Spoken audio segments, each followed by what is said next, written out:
listening to the second episode of DCSD Notebook from Douglas County School District, the top-scoring public school district in the Denver, Colorado area. The idea behind this podcast is to let you listen in on extended conversations and get to know our educators, leaders, and students. This extended episode is chock full of crucial information for parents of students at any level. We have a panel of 3 DCSD leaders whose focus is on preparing students for life after graduation. But as you'll hear, working toward that end goal actually starts in elementary school, and by the time the students reach high school, it opens up into a huge array of options for career exploration and preparation. But that's enough of a preview. Let's hear from our experts.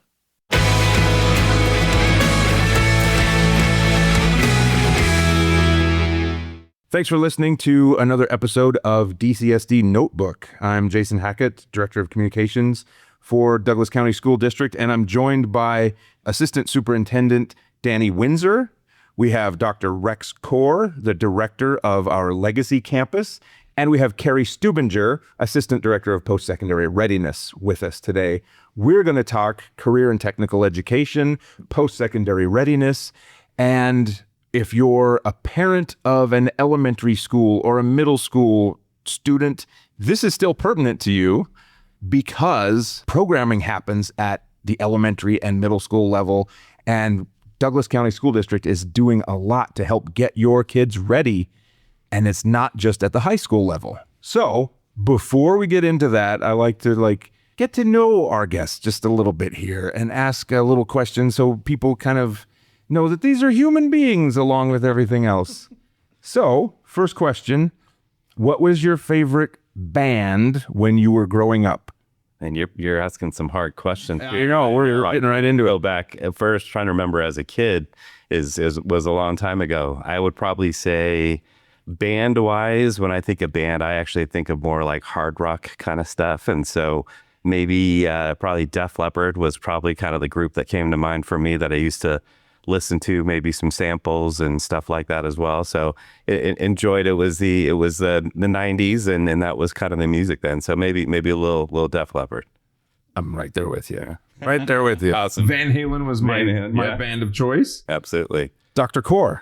I was raised in a house where outlaw country was prevalent, and so I was raised amongst the Willie Nelsons and Waylon Jennings of the world. But I would say from a band standpoint, Bob Seger and the Silver Bullet Band, probably instrumental in my childhood. Instrumental, very good choice of words, too. Not punny at all. You know, music was an interesting scenario growing up. My mom had real personal opinions on the music we should be listening to. But when I got out of her, sphere of influence at times, then U2 was one of the bands that we really listened to. Spent a lot of time with, mostly late high school, early college kind of a time frame. For me, that's almost 1 and 2, Van Halen and U2 for me. And they interchange quite a bit. Absolutely. And Waylon Jennings, the lead, part of the Dukes of Hazzard. That's right. There you go. Integral to my childhood as well. That's right. Were you driving cars like Dukes of Hazzard as well? Right. That's the bigger question. Yeah, they're the Hot Wheels, exactly. Oh, yes. Absolutely. All right. Now to the meat of the discussion here. Every industry has its own terminology and things that may seem a little bit unfamiliar to people who don't deal with it. Auto mechanics and doctors and everybody else. In education, we've got post-secondary readiness and we've got career and technical education. Who wants to help us with explanations of what those are, first of all, for people who aren't familiar? Yeah, I think fundamentally I can kickstart and then I have my great team that can chime in on this. I think when you think about post-secondary readiness and you think about career and technical education, I think fundamentally you're talking about what is a kid's passion, and it's what interests them when they think about hobbies or problems they want to solve or just their general intuition of how they approach life. A big part around post-secondary readiness is just getting kids to discover who they are. So when they start thinking about what their future is, they start thinking about and really shifting this question that I think too often we ask kids, which is so hard. We ask kids constantly about what they want to be when they grow up, and that's one of the scariest questions at 47, I still think about like, could I answer that today and where I'm at? It really is shifting it from what do I want to become to what problems do I want to solve? And when you make that accessible for elementary kids, middle school kids, high school kids, adults, it's a little easier to talk about that because then they're talking about who they are, what they're about, things that invigorate them. And I think that's a big part of what we're trying to do as a team is make things like post-secondary readiness, career and technical education about who they are as a human and about how they can positively contribute to this world by knowing that the skills and passions they have contribute to their success and our community success. And so I'd start with that. I'd have a lot of more intelligent people that are sitting around me right now. I can share that piece, but I think that's kind of our foundation of where we are in our commitment to each kid. As I work with families, I think that we can get lost in the language of education sometimes. And what we once called vocational education has now become career and technical education. And we get into the language. And I think that Danny's point is spot on. I think that as a longtime high school principal, what I looked for were opportunities to make students ready for what came next, to really craft a launch pad into their individual futures and to set them up for success moving forward. One of the exciting things that I've witnessed over the last 25 years in education is a continual shift to really looking at what are those aspects of currency, what are those pieces that we can send students forward with that spend outside of K-12 education. And I think right now, Douglas County is really amongst the leading districts in the state in providing opportunities that give students opportunities to earn concurrent enrollment and dual enrollment college credit. So we get into all of the semantics, but in essence, they walk away with a college transcript with credits on it, with industry-recognized credentials, and with the training both in hard skills and the durable skills of collaboration and teamwork and all of those different pieces that are going to benefit them in their next step. And I think we are doing a better job at really bringing those to the fore of individual students' education and setting them up for their future moving forward. That's great. I think both of them hit the nail on the head. I was in a training not too long ago that talked about it's not grandma's VOTEC anymore. And I think that is hugely transformational. It really is about that idea of helping kids find what energizes them, what they're passionate about, what brings them joy, and helping them to utilize those concepts to then build their future. Yes, sometimes it's about, what are you going to make? Because it allows me to set goals for myself, but less about what those actual careers are in the future, but more how I get to something that allows me to explore and to be energized and passionate. I think you see so many people in today's job market that are sometimes feeling stuck in a career. And so we're wanting to be able to bridge the pathway for students to get to something that really does provide them those transformational opportunities. I mean, we look at that idea of the big three. Rex hit on those a little bit, that concurrent enrollment and dual enrollment, work-based learning experiences that really provide them essential skills to be future ready. And then that idea around industry certifications that makes them marketable. And how do we start preparing students as early as elementary for those types of ideas? Not necessarily specific job related, but here are the different things I can do within my skills, my passion, my desires to forge a future for myself. Something that all three of you kind of touched on was that idea of discovery of what aptitudes and talents and interests are. Where does that start? Like at what age? I mean, I remember reading something that said it was a career pathway type of thing long ago, and things have changed. I'm old. But it talked about whatever you were really into in for us, junior high or middle school, that is a really good indicator. Is that still true? Where does that start? And what does the district do kind of at those younger grade levels as well? Yeah.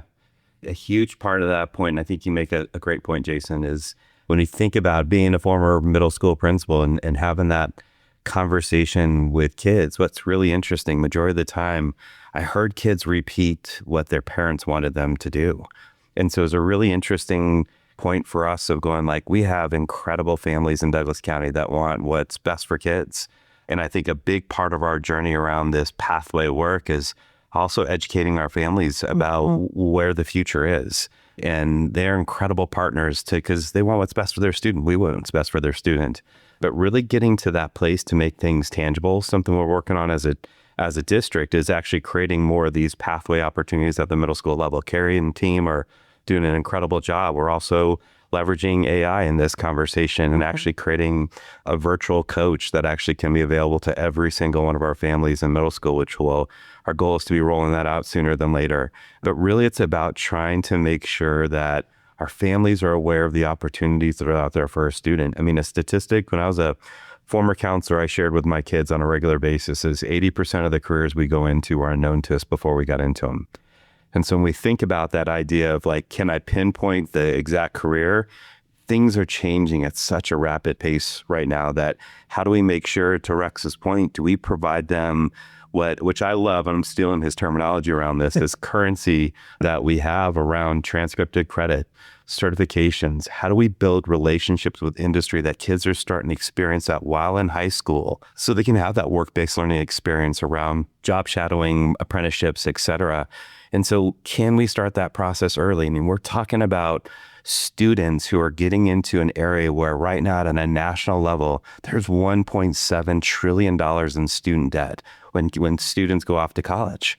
Why are we having them wait to figure out what they want to do, knowing on average, most of what we're seeing in the world now is about people are changing their career about on average 13 times, which is scary. So why don't we back that up earlier to be able to expose students to these types of pathways early? And that really is a pretty significant shift we're trying to make. And so we're trying to coordinate those efforts. But how do we also then make sure our families have access to that work, which we've done a lot of work about creating this post-secondary resource guide that's available to our families on the website. We're trying to get into middle schools more in some focused areas, but I'll have my team talk a lot about those details. But it is a commitment we have not only to the student, but to the family, because we know the connection between a student and their family is paramount to their success. We just want to make sure we're walking alongside them and they have the right information to help inform their students. So I'll turn it over to my team to talk about more some of those specifics. Well, I think part of what Danny is also talking about is that idea of helping kids to find what truly does bring them joy. I still remember a time when people said you're never going to make a career out of playing video games. And yet look at how we are right now. We have classes in our high schools about designing video games because they're making a career out of playing video games. So how do we take a look at what they're doing now? So part of what we're looking at, as Danny said, we're piloting a middle school program this year. We're really working intentionally to provide students with that career tech ed experience at middle school, how it connects to high school. With that particular feeder, we're connecting with their elementary schools and how we give them some of that exploratory learning. They're doing a great job already, but focusing it specific to career tech ed programming. The Career Expo that we run, the CTE Expo that happens October 23rd this year, we really want to see all ages of kids come because they can see the different programs that are here in the district and experience and learn.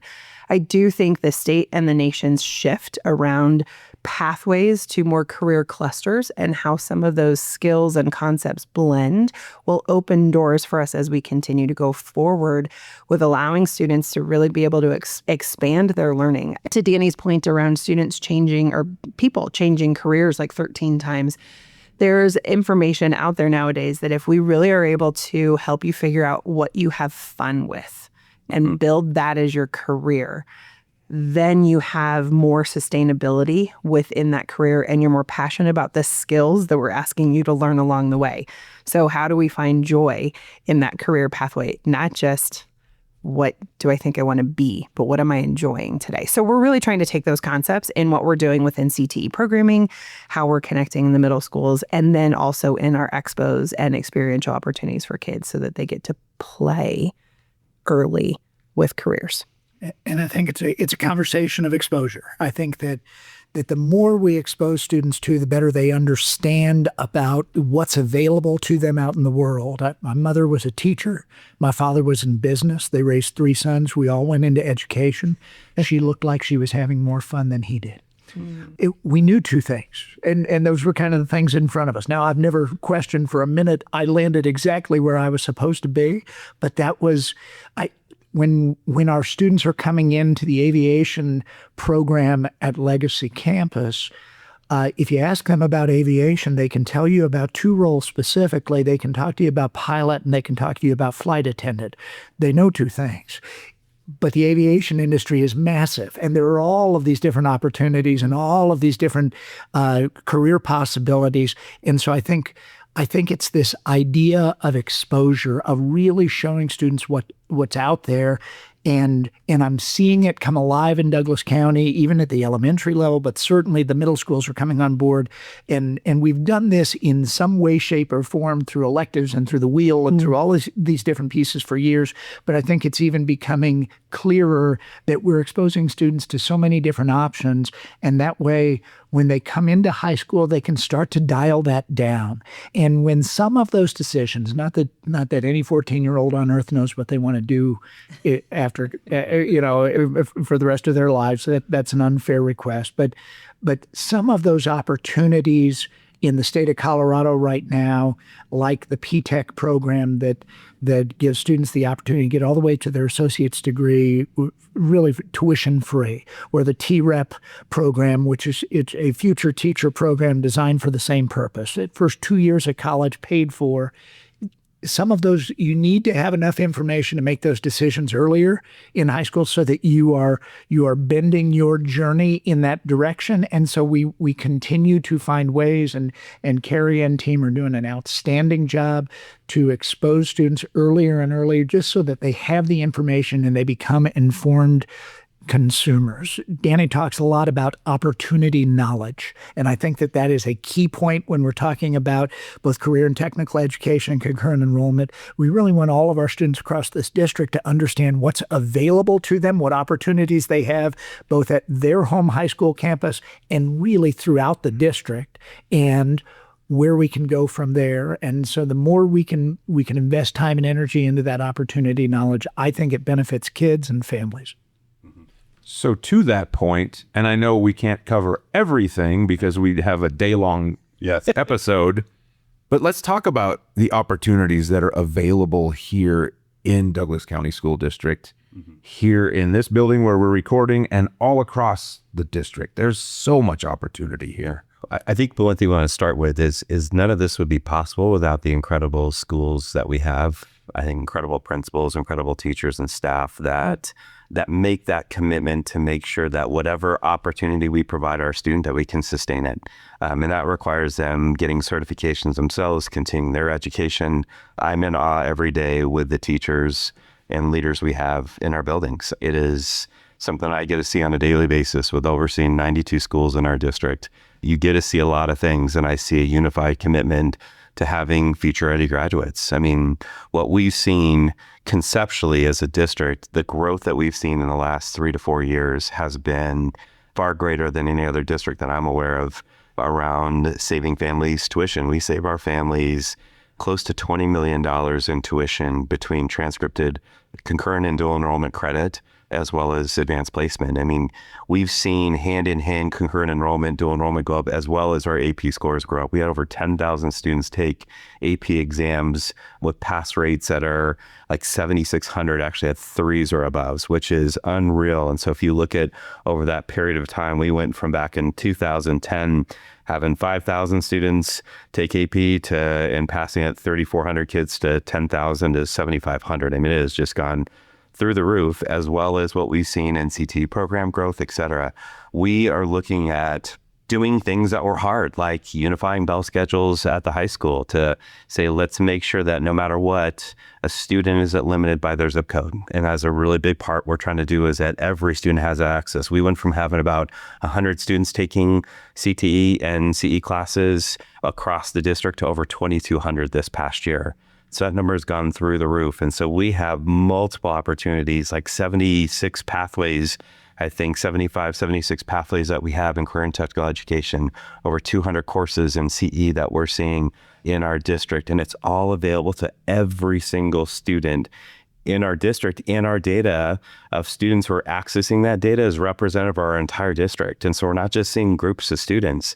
The entire system is gathering those opportunities. But from a pathway standpoint, we have wait lists galore. As a matter of fact, we had over 45,000 student requests for CTE and CE, which is unreal. I mean, it is up, 1,000-fold in the matter of the last couple of years. And so we've got multiple opportunities, but I know Keri and Rex can speak to a lot of the specificities. That's amazing. Yeah. Wow. Yeah, it's incredible. What I really am proud of is that each of our traditional high schools, but also our alternative programming schools, has at least one career and technical education pathway on campus. And that ranges anywhere from your business and marketing, your engineering, your cybersecurity and coding, those types of programs, family consumer sciences. But then we expand into some of the more specialized program, cosmetology, for example. We also have automotive.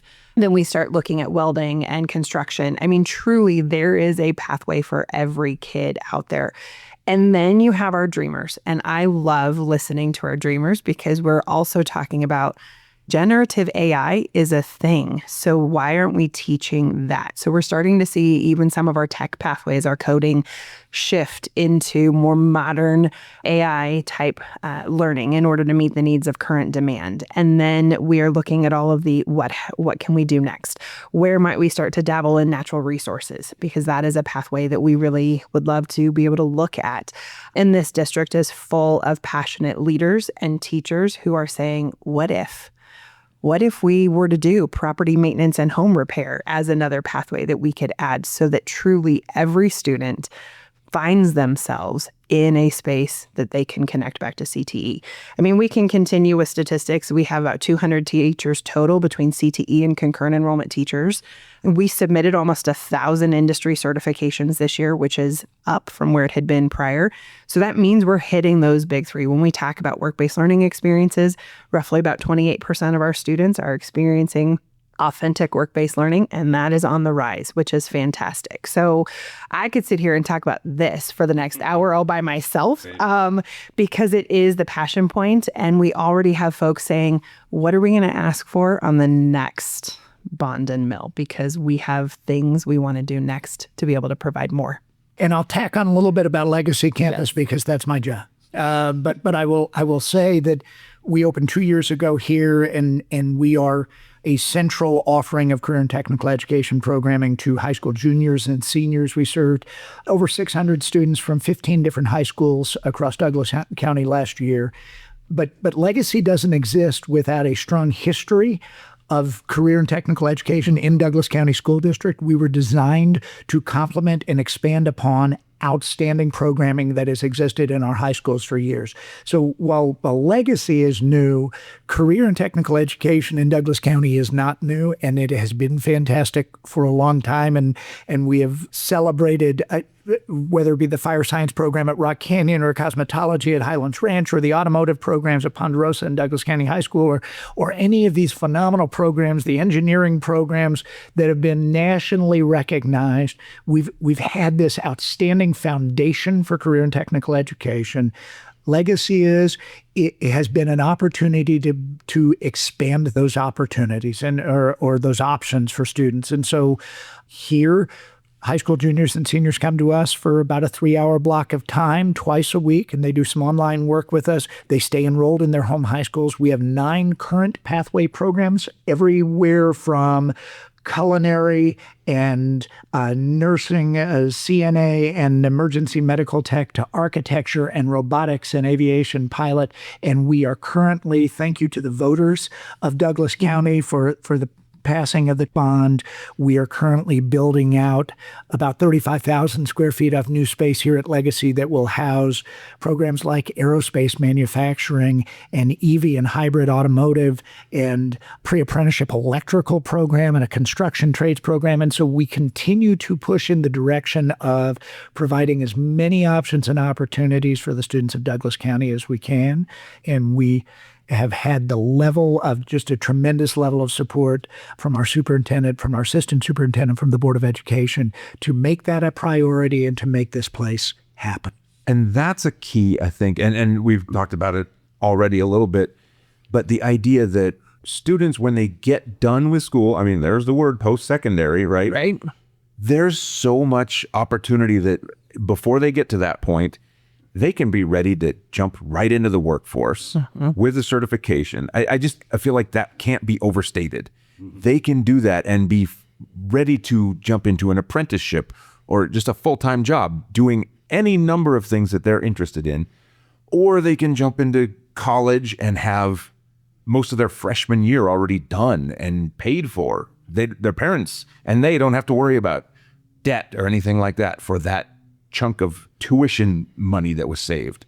Or they can be ready to jump into service in the armed forces because they've learned a bunch of things that they can then go specialize in the service. So these students are really being, from the aviation standpoint, just right on the runway and ready to take off. Absolutely. It has been tremendous. It's been such a rewarding opportunity to watch our students matriculate into, whether it be employment, enlistment, or enrollment. To your point, right? They're headed in all three directions. What we have crafted here is not an either you are college bound or you are workforce bound. This is a this and situation where we are providing students with all of the necessary credentials that they get to make their choice as to what comes next. On our senior survey results last year, 81% of our legacy grads, our seniors that left legacy campus last year, were heading into a 4-year situation. And we had some of our architecture students were accepted to Cal Poly and Virginia Tech and Purdue. And I mean, they're headed into phenomenal programs. But we had 14 students head into apprenticeships with electrical programs, local electrical vendors that will pay for their further education and get them all the way to a master electrician certification. That equates to $150,000 a year. And so not everyone understands that the trades, there is a desperate need for skilled trades these days, and there is a tremendous living to be made without the interference or the obstacle of student debt following you down the road. The interesting part, I think, a lot of time when you think about, I think Rex hit a really important point, is this idea of college and career readiness, I think, for our students. And the and part is huge. I think we lived in a world that it was either this track or this track. And I think the industry certification equalizes that game of saying, like, the and piece, like the ability to one, first develop the durable and life skills that are necessary for life, period, is transferable to every single pathway.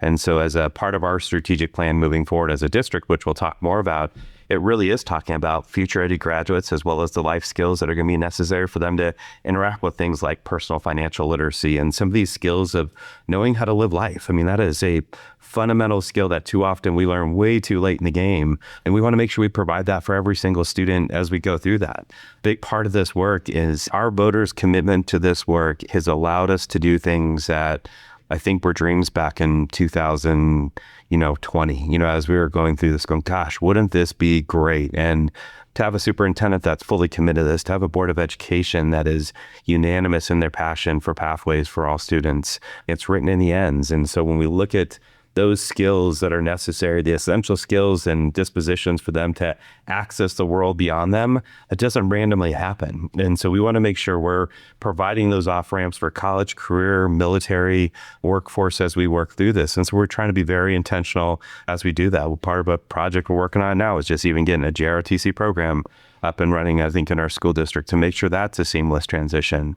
The next steps for us are going to be around things like working with the state and the federal level around apprenticeship-based programs. How do we articulate that work and make sure it's working towards providing these key opportunities that becomes an entry point? We saw our electrical students love that opportunity for us, but we also need to work at a higher level with the aerospace industry that we have here. Our partners with our economic development counselors, our chambers, our elected officials are so unbelievably important in this, to work on things like getting security clearance for our students. We're trying to work on that realm so it allows our employers to have a benefit. And we're really in that Denver South community between our Denver South partners, EDC partners, et cetera, have been a big part of this work. But we know we need to make sure have students to get associate's degrees in hands while they're here in high school. We know that we need to continue to increase our opportunity notch for these things. And so as we're moving forward, that and conversation to say, let's get those certs, let's get you a job, but let's also let you just explore that passion and see what that on-ramp and off-ramp is for them. I think that is huge. And that's what we're systemically and culturally trying to do for our system. Our community in Douglas County is second to none. And I love every second of being here. And I can't thank not only our families in Douglas County schools, but our community for their support as well. It's huge support. We've seen that the last 2 elections. It's everybody stepped up and helped this school district provide even more opportunities for kids. Mm-hmm.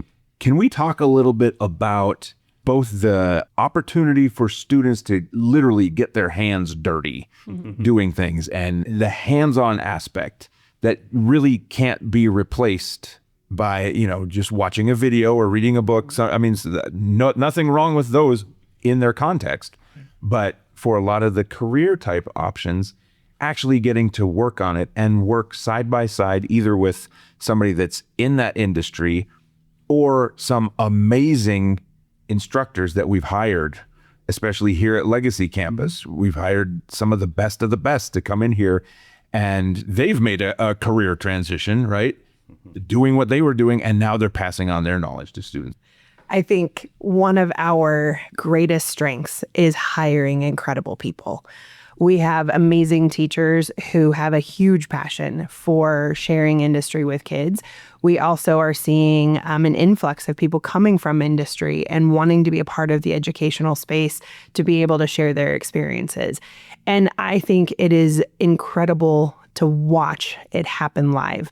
Yes, we have industry professionals, again, for example, coming into automotive, cosmetology, construction, welding, that truly were and are still in industry right now, working and watching the kids. So you're going to do a welding project and you're going to learn with your hands dirty and make sure that that weld is going to hold. So you get that hands-on experience. But we also have educators that have connections through their work-based learning opportunities and their advisory boards that are bringing in industry experts. Some of our theater tech programs are bringing in experts at DCPA and coming to the experiences now and sharing their expertise with students. I think that is one of the greatest strengths of our career tech ed programs, is having that exposure. It's not just theory. We're not just learning about what might it be. We are learning alongside professionals and experts who know what they're doing. And I think we have incredible opportunities as well to continue to grow our current teachers because they have passion. What is today's knowledge and how do I go seek professional development to bring it back to our kids? The number of requests that we received this last year through our Perkins grant about how do I grow what I'm doing to further benefit the kids, I think is a testimony to our teachers wanting to provide more and more of those hands-on opportunities for kids. Yes, we can learn in a theoretical space, but when we actually, as you said, get your hands dirty and learn it together, when I'm trying to figure out how to color someone's hair and I mess it up and then I fix it, boy, is that a life lesson that I get to learn with an expert at your shoulder so you don't completely have hair fall out. But right. And that's the beauty, I think, of CTE, which is awesome. It's the unicorn hunt perpetually, right? It is trying to find that perfect blend of expert educators and industry professionals and bring them all together. I think we've been so fortunate at Legacy, and I'll share just the backs of some baseball cards around here as far as the instructional staff and some of their stats. Seamus O'Brien, our executive head chef and the head of our culinary and hospitality management program, was over 25 years in the industry with Hilton, with the PGA Tour. He helped to build the Ritchie Center at DU. He had a truly award-winning and brings that wealth of experience. Sarah Zales, 27 years as a principal architect with a firm in Denver, has just stepped into education for the first time and has fallen in love with the connection she makes with students and sharing her passion and building their passion. We're just brought on last week. Nick Powers came to us out of Vance Air Force Base in Enid, Oklahoma, the cultural mecca of Enid, Oklahoma. And Nick has been, for 15 years, was the squadron commander for the largest squadron in the U.S. Air Force. He has trained more pilots that have gone on into the Air Force than any other squadron. Wow. And so you're dealing with people at the very pinnacle of their career that are being called to share that with the next generation. And so the opportunities are tremendous. The list goes on and on. We've just been, and I've seen that at the comprehensive high school as well. is finding that level of expertise and that passion point to share that expertise with students. And when you can find that combo package, the sky is the limit. Another aviation reference. Yeah. You know, it's interesting when you talk about hands-on learning. I think there's a number of just thoughts and emotions that come to mind. I think for me is the hands-on piece for our students is really them having a chance to exude their passions. And I think when a student starts saying, I like this or I don't like this, something becomes a huge byproduct of that, which I think we try to inspire every day. And that's an ownership of their learning their future. It's night and day when all of a sudden you see a student go, I like this. I could maybe see this as my future. A confident student academically, socially, emotionally, the likelihood of them persisting at greater rates because their future is tangible is night and day different.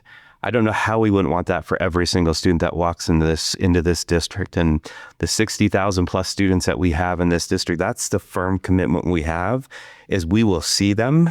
We will absolutely provide a systemic approach to providing that opportunity for every kid that walks in this system. That hands-on aspect is really about them saying, what am I feeling? What am I thinking? And what is maybe possible? And a big part of this is students, no matter where they are, they only know what they know. It's our job to increase that opportunity knowledge, say, this is what's maybe possible. And then how do we invest like crazy with articulated pathways for our students? I can't begin to tell you in my 25-year career and part of my time as a counselor, the one thing that scared me to death every single time is I'd sit down with students and they'd say, gosh, I love fill in the blank. And I can say, I know this one course you could take that would be awesome. And then they take it and then it's done with. Mm-hmm. That is the most defeating feeling you have for kids. And so what we want to do is create these stackable pathways for students that lead towards terminal degree certifications. And then we partner with higher education and industry to make sure it happens. None of this would be possible if we didn't have partners like Arapahoe Community College or CU or Metro or CSU in this process. And we have had incredible partnerships. We signed 22 agreements this past year for programs around the TREP program, which was alluded to, as well as the Ascent program. And one of the things that was incredible this past year, where Ascent was providing fifth year, so to speak, of high school and a first year of college for free for our students. We went from having 10 students in 2022 to having 160 this past year that basically got a free year of education. It's unbelievable the opportunities our students are having, and we're not going to stop, with that saying that's good enough. I mean, I think about how many students we didn't get to provide that for, but we're trying to work with the state to make sure those programs don't disappear. And I think that's what we're navigating as a future of, can we ensure that our state and folks are committed to this type of work? Because I can tell you as a district, we will turn over every rock to make sure that's an opportunity for every single student. But that ability for a student to have ownership in their current learning and their future is something that we absolutely want to make sure they have as we work through this. So that hands-on approach, every single time I see a student walk into a classroom and have that hands-on, and I think you can look at that many ways, it's one step closer to saying, I like this or I don't like this. And that's an incredible feeling to see.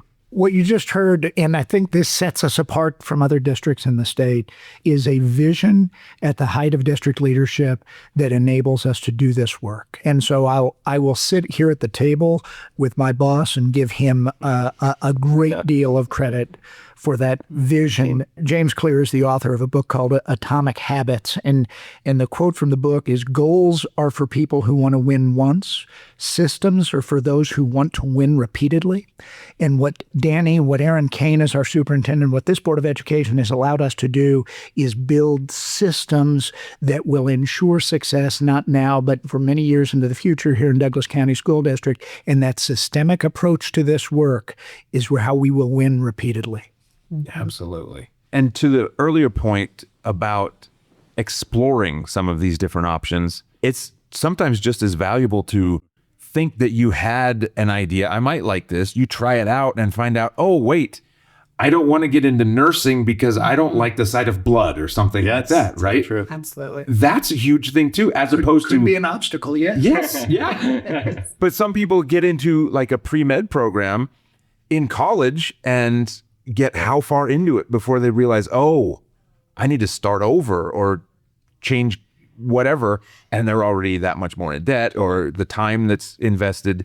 Here they get to experiment without those kinds of... Career exploration when you're paying $3,000 a credit is a really expensive prospect. Yes. And so you're right. Jason, not every student who walks through our doors, whether it be at the comprehensive high schools or the alternative high schools or here at Legacy, will fall in love with a career and technical education pathway that they are sampling. That's all right. I think that's an important part of the journey, and it is career exploration at a time in their life that is a great time to figure that out. And so we've seen that with our EMT program, emergency medical tech students suddenly realize, I mean, that's a lot more than flashing lights and uniform. That is exposure to a whole lot of tough situations on a daily basis and ongoing. But they have carried that on to say, wow, I really love the medical aspect of this, but I'm not sure I want to live in a traumatic situation ongoing. And so maybe it's medical assistant, or maybe it is something else healthcare related. Some of our students who enter into either the CNA program or EMT already have their sights set on, I want to be a doctor. We don't have a pre-med program in our district, but we have some great coursework that will benefit them as they move forward in their studies. And so I think that we can bend a lot of these different pieces to meet some different needs for kids. Yeah, sure. And I think that's partially why the benefit of having some of the middle school pathways is so advantageous, because then you can explore. And it also helps you to then choose what courses you might take as a freshman or a sophomore to further that exploration. And if, 15, 16-year-old, you decide, ooh, I don't enjoy this, great, you have time to then explore something else that might help narrow that scope for you when you hit college. We've had students over the years who definitely went down the path, thought they were dyed in the wool of whatever the thing was, and realized they hated it. That's still a success in my book, because then you get to go do something else you really enjoy. And again, that financial savings is huge for that family. And we've had counselors that I've talked to who've said, how do we help kids who don't know what they want to be? Let's go explore those options. And the new blending with the pathways, turning them into more career clusters, really does afford that from a logistical standpoint for us as well. So I think we're going to be able to see even more of that as we go forward, which is huge. Yeah, I mean, an area that we maybe didn't highlight and I'd like to highlight more is, the work that our counselors are doing in the investment that they're, developing their understanding of pathways and understanding their students, and the doors they're opening for our students is incredible. The scariest word that you just said, Jason, which I think totally resonates, and I think about it, saying this at the age of 13 or the age of 15 versus saying it at the age of 30 is starting over. It's so scary when you think about starting over, but what a cool thing it is to say, I'm going to start over around maybe what I'm interested in with support. A lot of times at 30, people are asking for support with agencies to be able to help out with that piece.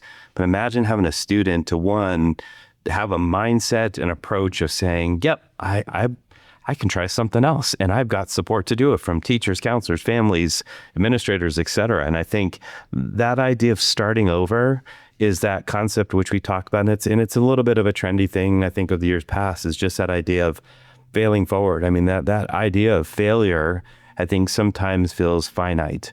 The last thing we want to do in this district is to feel like failure is finite. Failure is their next step to where you're going to go. And I think that's the part that we want, is if, as a district, we could do this work and be good at it, but yet we have zero desire to be good at anything.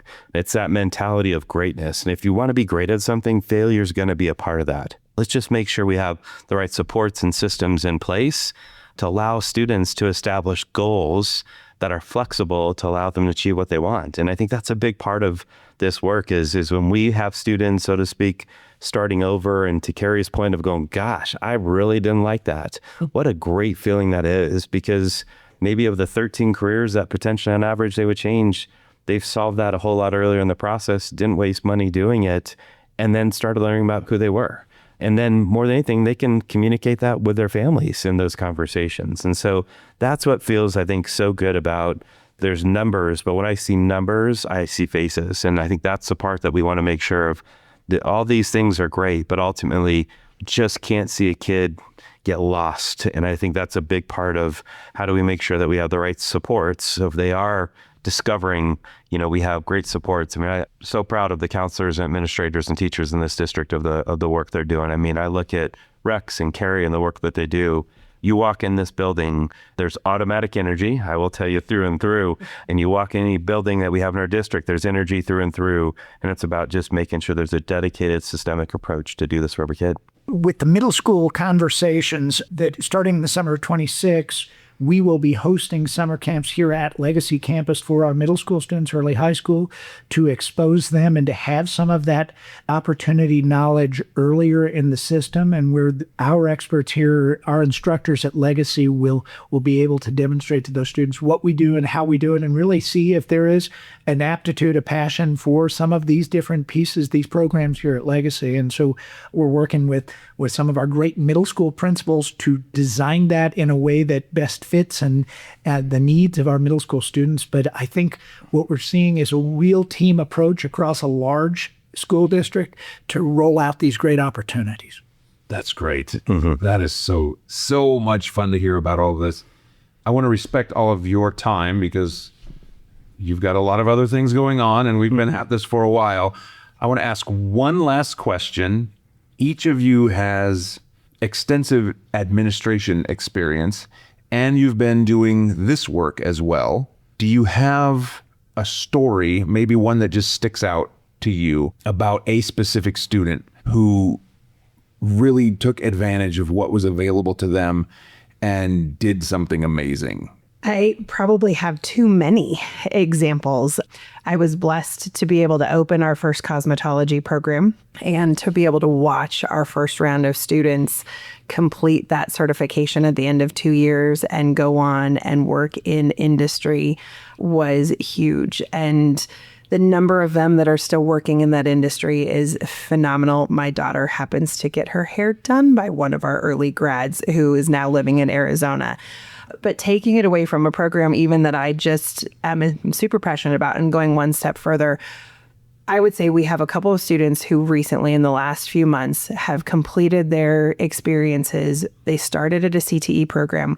One would be our criminal justice and one would be our fire science program. Both one at Rock Canyon and the other one at Legend High School.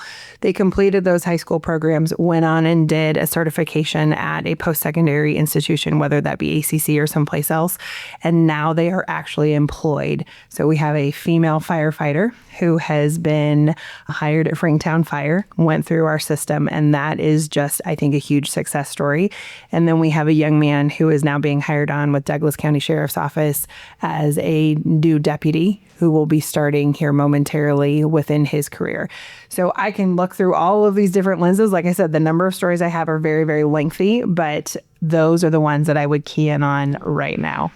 As we were preparing to open the doors to Legacy 2 years ago, I received an email from a parent whose son wanted to be a part of our aviation program. And you have to know that I get choked up a little bit because that's my heart for kids, but had struggled to connect academically, always had come through our system in special education, was not finding a great foothold in academics. And I think it was really a concern about college level coursework in aviation studies because it is rigorous and it's tough.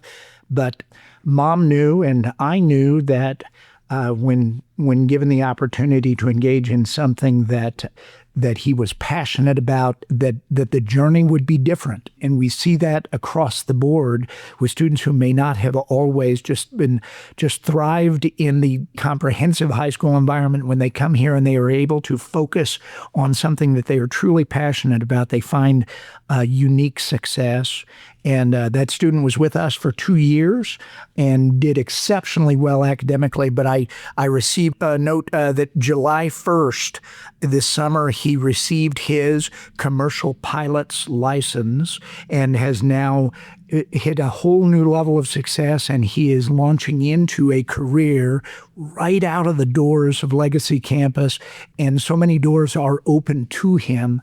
And so I celebrate that for this young man. I celebrate it for his family, but I celebrate it for so many of our students. And I've got 2 young men who I'm raising in Douglas County schools. And for those who have not always connected academically, to find that passion point, I think it builds engagement and it enables success at a whole other level.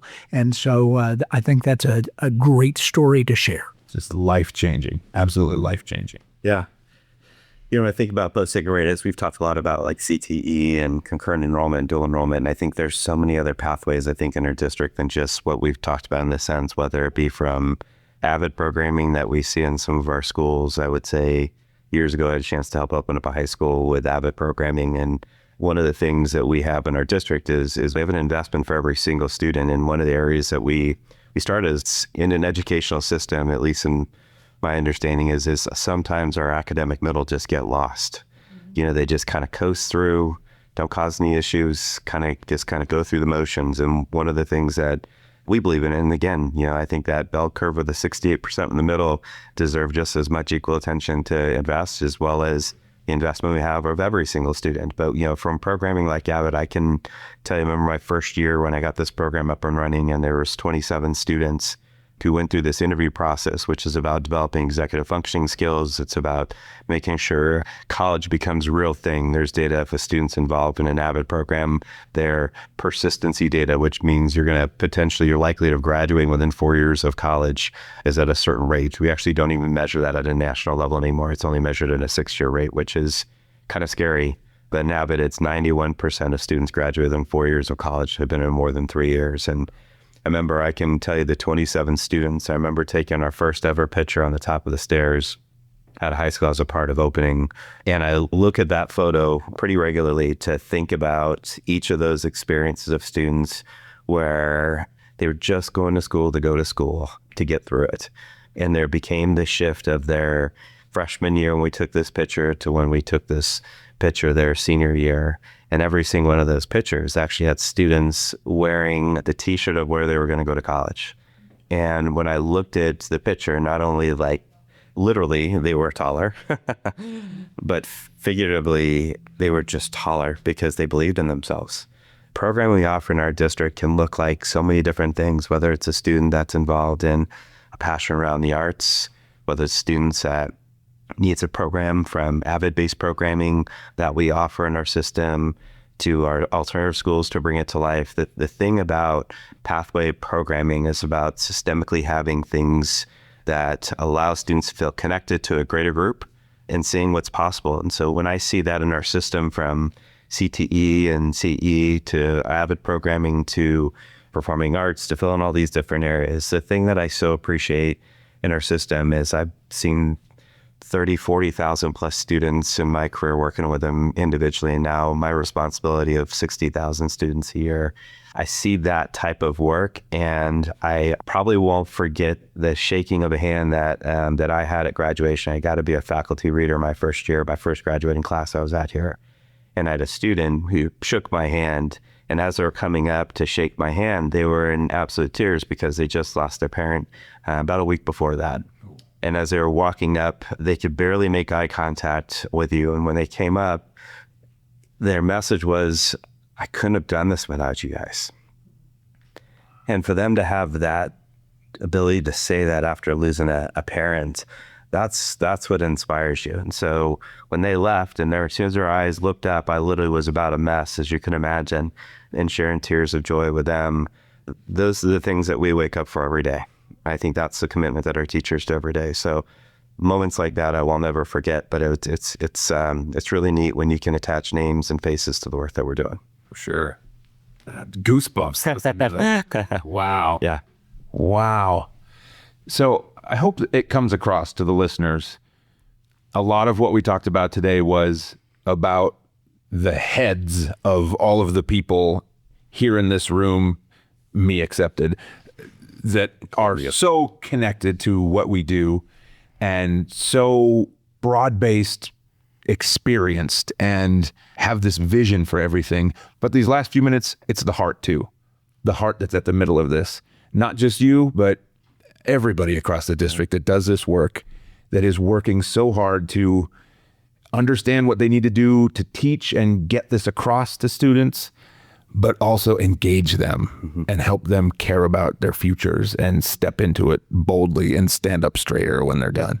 Absolutely amazing. I'm going to put links in the show notes to this episode to all of the websites where people can check out our post-secondary readiness legacy campus, all of our programs that we've got here. So people can check that out and learn more and dig in and engage with their students' counselors and embrace what is available to them and their students here. So thank you, three, and everybody that works for you and with you. Thank you so much for what you do. Thank you. And thanks for the time. Yeah, thank you. Thanks for listening to DCSD Notebook from Douglas County School District, which serves more than 60,000 students, making it the third largest public school district in Colorado. With 92 schools, including neighborhood schools, charter options, and homeschool support, DCSD is a welcoming home for every style of learner. To find out more, visit dcsdk12.org. And make sure to hit the follow button in your favorite podcast app so you can get every new episode, as well as Parent University once a month, where we hear from experts within the district and from the larger community talking about timely, relevant issues that parents face in our complex world. We're here to help you, so if you have a question and can't find the answer on our website, email communications@dcsdk12.org and we'll help point you in the right direction.